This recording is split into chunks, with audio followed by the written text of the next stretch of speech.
Hey everyone, today I'm going to show you how to enable dark mode on the Facebook Messenger app. Without any further ado, let's get started. First, open your Messenger app and direct your attention to the lower right corner of your screen. You'll see a menu icon there, typically represented by 3 horizontal lines or a similar symbol. Go ahead and tap on this menu icon to access your app settings and preferences. This is your gateway to all the customization options Messenger has to offer.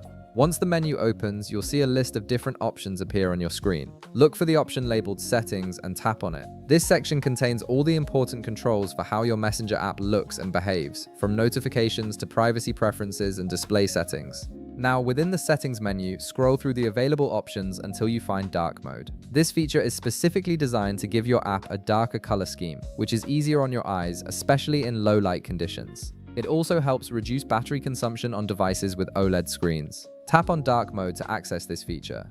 After tapping on Dark Mode, you'll be presented with different options for how you want this feature to work. You'll see a radio button next to the On option. Go ahead and click this radio button to activate Dark Mode immediately. The moment you select this, your entire Messenger interface will switch to a darker theme, transforming the bright white backgrounds into sleek, dark tones that are much more comfortable to look at during evening hours or in dimly lit environments. And that's it. You've successfully enabled Dark Mode on your Facebook Messenger app, giving your eyes a break and your interface a fresh new look. If this video helped you out, be sure to leave a like, subscribe, and I'll see you in the next one.